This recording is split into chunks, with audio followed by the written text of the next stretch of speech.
ನಮಸ್ತೆ ಎಲ್ರಿಗೂ, ಹೇಗಿದ್ದೀರಾ? ಎಲ್ಲರೂ ಚೆನ್ನಾಗಿದ್ದೀರಾ ಅಂತ ಅಂದ್ಕೊಳ್ತೀನಿ. BKMR ವರ್ಲ್ಡ್ ಚಾನಲ್ಗೆ ಸ್ವಾಗತ. ಇವತ್ತು ಮನೆಯಲ್ಲೇ ಸರಳವಾಗಿ ಬಾದುಷಾನ ಹೇಗೆ ಮಾಡೋದು ನೋಡ್ಕೊಳ್ಳೋಣ. ಬಾದುಷಾ ಮಾಡಲಿಕ್ಕೆ ಬೇಕಾದಂಥ ಇಂಗ್ರೀಡಿಯೆಂಟ್ಸು ಹೀಗಿದೆ: 1 ಕಪ್ ಮೈದಾ, ಅರ್ಧ ಕಪ್ ಚಿರೋಟಿ ರವೆ, ಆ 2 ಕಪ್ಪಿನ ಅಳತೆಯಲ್ಲಿ 1.5 ಕಪ್ ಸಕ್ಕರೆ, ಅರ್ಧ ಕಪ್ ನೀರು, 1/4 ಲೋಟ ನೀರು ಹಿಟ್ಟು ನಾದ್ಕೊಳ್ಳೋದಕ್ಕೆ, 50 ಗ್ರಾಮ್ನಷ್ಟು ತುಪ್ಪ, ಅರ್ಧ ಹೋಳು ನಿಂಬೆಹಣ್ಣು, 3 ರಿಂದ 4 ಏಲಕ್ಕಿ, ಸ್ವಲ್ಪ ಗೋಡಂಬಿ ಪುಡಿ ಮಾಡಿದ್ದು.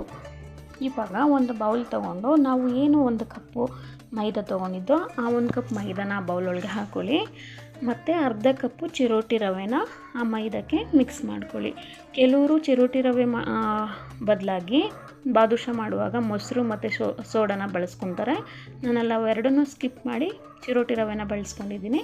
ನೀವು ಬೇಕಾದರೆ ಅದೆರಡು ಬಳಸ್ಕೊಬೋದು. ಚಿರೋಟಿ ರವೆನ ಸ್ಕಿಪ್ ಮಾಡಿ. ಇವಾಗ ಸ್ಟವ್ ಆನ್ ಮಾಡಿ ಒಂದು ಪಾತ್ರೆ ಇಟ್ಟು ನಾವೇನು 50 ಗ್ರಾಮ್ ತುಪ್ಪ ತೊಗೊಂಡಿದ್ದೋ ಆ ತುಪ್ಪನ ಸ್ವಲ್ಪ ಬೆಚ್ಚಗೆ ಮಾಡ್ಕೊಳ್ಳಿ. ಜಾಸ್ತಿ ಕಾಯಿಸೋದಕ್ಕೆ ಹೋಗಬೇಡಿ. ಬೆಚ್ಚಗೆ ಮಾಡ್ಕೊಂಡಿದ ನಂತರ ನಾವೇನು ಚಿರೋಟಿ ರವೆ ಮತ್ತು ಮೈದಾ ಮಿಕ್ಸ್ ಮಾಡ್ಕೊಂಡಿದ್ದೀವಿ ಅದ್ರ ಮಧ್ಯೆ ಆ ಥರ ಗ್ಯಾಪ್ ಕೊಟ್ಟು ಬೆಚ್ಚಗೆ ಮಾಡಿದಂಥ ತುಪ್ಪನ ಅದರೊಳಗೆ ಹಾಕಿ ಮೈದಾ, ಚಿರೋಟಿ ರವೆ ಮತ್ತು ತುಪ್ಪನ ಸ್ವಲ್ಪ ನೀರು ಹಾಕ್ತಾ ಕಲಿಸ್ಕೊತಾ ಬನ್ನಿ. ನಾವು 1/4 ಲೋಟ ನೀರು ತೊಗೊಂಡಿದ್ದೀವಲ್ಲ ಆ 1/4 ಲೋಟ ನೀರಲ್ಲೇ ನೀವು ಕಲಿಸ್ಕೊತಾ ಬರಬೇಕು. ಜಾಸ್ತಿ ನೀರು ಹಾಕಬಾರ್ದು. ಇದು ಚಪಾತಿ ಹಿಟ್ಟು ಥರ ನಾದುವಾಗಿಲ್ಲ. ಸ್ವಲ್ಪ ನೀರು ಹಾಕ್ಕೊತಾ ನಾದ್ಕೊತಾ ಬರಬೇಕು. ಜಾಸ್ತಿ ನೀರು ಹಾಕ್ಬಿಟ್ರೆ ಮೆತ್ತಗಾದರೆ ಬಾದುಷಾ ಚೆನ್ನಾಗಿ ಬರಲ್ಲ, ಪಾಕ ಚೆನ್ನಾಗಿ ಹಿಡಿಯಲ್ಲ, ಜಾಸ್ತಿ ಮೆತ್ತಗಾಗ್ಬಿಡುತ್ತೆ, ತಿನ್ನೋದಕ್ಕೆ ಚೆನ್ನಾಗಿರಲ್ಲ. ಅದರಿಂದ ನೋಡಿಕೊಂಡು ಸ್ವಲ್ಪ ನೀರು ಹಾಕ್ತಾ ಈ ಥರ ಕಲಿಸ್ಕೊತಾ ಬನ್ನಿ. ಹೀಗೆ ಕಲಿಸ್ಬೇಕು. ಜಾಸ್ತಿ ಪ್ರೆಷರಾಗೆಲ್ಲ ಕಲ್ಸೋಕೆ ಹೋಗ್ಬೇಡಿ. ನೋಡಿ, ಈ ಥರ ಕಲಿಸಿದಾದ್ಮೇಲೆ ಸ್ವಲ್ಪ ಈ ಥರ ಮಾಡ್ಕೊಳ್ಳಿ. ನಾನು ತೋರಿಸ್ತಾ ಇದ್ದೀನಲ್ಲ ಆ ಥರ ಮಾಡ್ಕೊಳ್ಳಿ. ಯಾಕೆ ಈ ಥರ ಮಾಡಬೇಕು ಅಂದರೆ ಹೀಗೆ ಮಾಡೋದ್ರಿಂದ ಬಾದುಷಾ ಒಳಗಡೆ ಪದ್ರವಾಗಿ ಬರುತ್ತೆ. ಅದಕ್ಕೋಸ್ಕರ ಕಲಿಸಿದಾದ್ಮೇಲೆ ಒಂದು ಬಟ್ಲನ್ನು ಅದರೊಳಗೆ ಮುಚ್ಚಿ 15 ನಿಮಿಷ ಬಿಟ್ಬಿಡಿ. ಹಿಟ್ಟು ಉದುಗಿ ಬರುತ್ತೆ. 15 ನಿಮಿಷದೊಳಗಡೆ ನಾವು ಸ್ಟವ್ ಆನ್ ಮಾಡಿಕೊಂಡು ಒಂದು ಪಾತ್ರೆ ಇಟ್ಟು 1/4 ಬಟ್ಲು ನೀರನ್ನ ಅದಕ್ಕೆ ಹಾಕಿ 1.5 ಕಪ್ನಷ್ಟು ಸಕ್ಕರೆ ಹಾಕಿ ಚೆನ್ನಾಗಿ ಮಿಕ್ಸ್ ಮಾಡಿಕೊಂಡು ಪಾಕ ತೊಗೊಳ್ಳೋಣ. ಇಲ್ಲಿ ಪಾಕನ ಜಾಮೂನಿಗೆ ತೊಗೊಳೋ ಥರ ನೀರು ಪಾಕ ತೊಗೊಳ್ಳೋ ಹಾಗಿಲ್ಲ, ಚೆನ್ನಾಗಿ ಬರೋಲ್ಲ. ನೀರಿನ ಥರ ಪಾಕ ತೊಗೊಂಡ್ರೆ ಒಂದೆಳೆ ಪಾಕ ಬರಬೇಕು. ಒಂದೆಳೆ ಪಾಕ ಬರೋದಕ್ಕೆ ಒಂದು 10 ನಿಮಿಷ ತೊಗೊಳುತ್ತೆ. ಅದರೊಳಗಡೆ ಸ್ವಲ್ಪ ಏನು ಏಲಕ್ಕಿ ತೊಗೊಂಡಿದ್ದು ಆ ಏಲಕ್ಕಿನ ಪುಡಿ ಮಾಡಿ ಹಾಕ್ಕೊಳ್ಳಿ ಫ್ಲೇವರ್ಗೋಸ್ಕರ. 10 ನಿಮಿಷ ಆದ ನಂತರ ಇದಕ್ಕೆ 1 ಸ್ಪೂನ್ ತೊಗೊಂಡು ಪಾಕ ಎತ್ತಿ ಸ್ವಲ್ಪ ಬಿಸಿ ಆರಿದ ನಂತರ ಈ ಥರ ನೋಡಿ ನಾನು ತೋರಿಸ್ತಾ ಇದ್ದೀನಲ್ಲ, ಇವಾಗ ನೋಡಿ ಒಂದೆಳೆ ಪಾಕ ಬಂದಿದೆ. ಇದು ಕರೆಕ್ಟಾದ ಕನ್ಸಿಸ್ಟೆನ್ಸಿ. ಈ ಥರ ಬರಬೇಕು. ಈಗ ಬಂದಮೇಲೆ ಸ್ಟವ್ ಆಫ್ ಮಾಡಿ ನಿಂಬೆಹಣ್ಣು ಏನು ಅರ್ಧ ಹೋಳು ತೊಗೊಂಡಿದ್ದು ಅದರಲ್ಲಿ 1/4 ಭಾಗದಷ್ಟು ನಿಂಬೆಹಣ್ಣು ಹಾಕ್ಕೊಳ್ಳಿ. ಜಾಸ್ತಿ ಹಾಕೋಕ್ಕೆ ಹೋಗಬೇಡಿ. ಜಾಸ್ತಿ ಹಾಕಿದರೆ ಪಾಕ ಹುಳಿಯಾಗಿಬಿಡುತ್ತೆ. ಏನಕ್ಕೆ ನಿಂಬೆಹಣ್ಣು ಹಾಕಬೇಕು ಅಂತ ಹೇಳಿದ್ರೆ ಪಾಕಕ್ಕೆ ಇವಾಗ ಏನು ಕನ್ಸಿಸ್ಟೆನ್ಸಿ ತೊಗೊಂಡಿದ್ದೀವಿ ಆ ಕನ್ಸಿಸ್ಟೆನ್ಸಿಯಲ್ಲೇ ಇರಲಿ, ಗಟ್ಟಿ ಆಗಬಾರ್ದು ಅಂತ. ಗಟ್ಟಿ ಆದರೆ ಬಾದುಷಾ ಡೀಪ್ ಫ್ರೈ ಮಾಡಿ ಹಾಕಿದ್ಮೇಲೆ ಸ್ವಲ್ಪ ವೈಟ್ ಸಕ್ಕರೆ ಥರ ಬಂದುಬಿಡುತ್ತೆ, ಚೆನ್ನಾಗಿರಲ್ಲ, ನೋಡೋಕ್ಕೂ ಚೆನ್ನಾಗಿರಲ್ಲ, ತಿನ್ನೋದಕ್ಕೂ ಚೆನ್ನಾಗಿರಲ್ಲ. ಅದರಿಂದ ನಿಂಬೆಹಣ್ಣು ನಾವು ಯೂಸ್ ಮಾಡ್ಕೊತೀವಿ. ಜಾಸ್ತಿ ಹಾಕೋಕ್ಕೆ ಹೋಗಬೇಡಿ. ಪಾಕ ಆದಮೇಲೆ ಮುಚ್ಚಿ ಸೈಡಿಗೆ ಎತ್ತಿಟ್ಬಿಡಿ.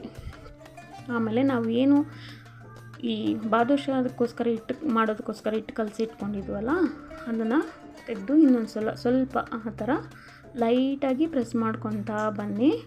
ಲೈಟಾಗಿ ಪ್ರೆಸ್ ಮಾಡ್ಕೊಬೇಕು. ಜಾಸ್ತಿ ಪ್ರೆಷರಾಗಿ ನಾದ್ಕೊಳ್ಳೋಕೆ ಹೋಗಬೇಡಿ. ಮತ್ತು ಇನ್ನೊಂದು ಸರಿ ಫಸ್ಟ್ ತೋರಿಸಿದ್ವಲ್ಲ ಆ ಥರ ಮಾಡ್ಕೊಳ್ಳಿ. ಪದ್ರವಾಗಿ ಬರುತ್ತೆ, ಚೆನ್ನಾಗಿ ಬರುತ್ತೆ ಅಂಥೇಳಿ. ಆಮೇಲೆ ಒಂದು ಮಣೆ ತೊಗೊಂಡು ಈ ಹಿಟ್ಟೇನು ನಾವು ನಾದ್ಕೊಂಡಿದ್ದೀವಿ ಅದನ್ನು ಆ ಮಣೆ ಮೇಲೆ ಹಾಕ್ಕೊಂಡು ಚೆನ್ನಾಗಿ ಈ ಥರ ಲೈಟಾಗಿ ಪ್ರೆಸ್ ಮಾಡ್ಕೊತಾ ಬನ್ನಿ. ಮಧ್ಯದಲ್ಲಿ ಕಟ್ ಮಾಡಿ ಸೈಜ್ ಚಿಕ್ಕದಾಗಿ ಉಂಡೆಗಳನ್ನ ಮಾಡ್ಕೊಳ್ಳಿ. ಇವಾಗ ನಾನು ತೋರಿಸ್ತೀನಿ ಹೇಗೆ ಉಂಡೆ ತೊಗೊಬೇಕು ಅಂತ. ಎಲ್ಲ ಒಂದೇ ಸೈಜಲ್ಲಿ ತೊಗೊಳ್ಳಿ. ನೋಡಿ, ಈ ಥರ ತೊಗೊತಾ ಬನ್ನಿ. ಬಾದುಷಾ ಮಾಡಲಿಕ್ಕೆ ಇದು ಬೇಕಾದಂಥ ಸೈಜು.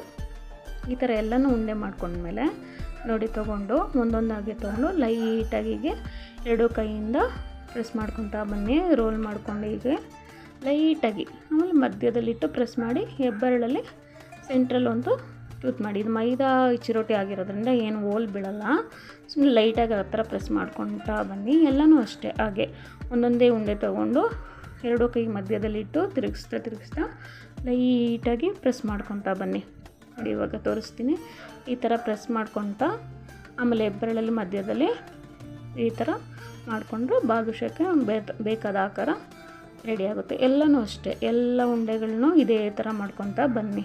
ಒಂದು ಸಲ ಮಾಡೋ ತನಕ ಅಷ್ಟೇ, ನೆಕ್ಸ್ಟ್ ಟೈಮ್ ಮಾಡುವಾಗ ನಿಮಗೆ ಕರೆಕ್ಟಾಗಿ ಬರುತ್ತೆ. ಎಲ್ಲರೂ ಸ್ಟಾರ್ಟಿಂಗಲ್ಲಿ ಕರೆಕ್ಟಾಗಿ ಮಾಡೋಕ್ಕಾಗಲ್ಲ, ಮಾಡ್ತಾನೆ ಎಲ್ಲರೂ ಕಲಿಯೋದು. ನೋಡಿ, ಈ ಥರ ಎಲ್ಲನೂ ಮಾಡ್ಕೊತಾ ಬನ್ನಿ.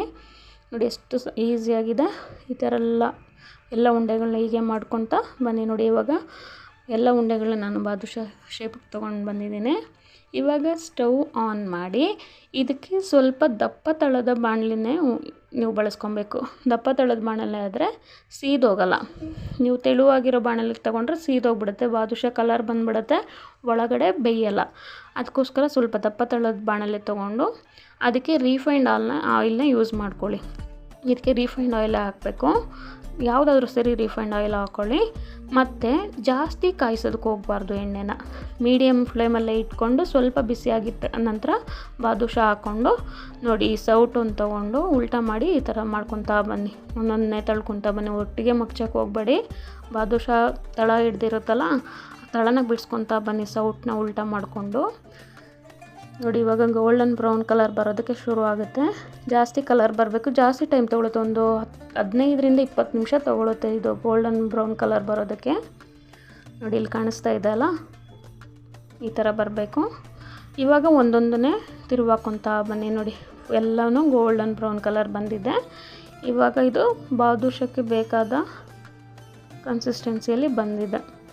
ನೋಡಿ ಎಲ್ಲ ಬ್ರೌನ್ ಕಲರ್ ಬಂದಿದೆ. ಇಷ್ಟಾದರೆ ಸಾಕು, ಎಲ್ಲನೂ ಒಂದು ತಟ್ಟೆಗೆ ತೆಗೆದಿಟ್ಕೊಳ್ಳೋಣ.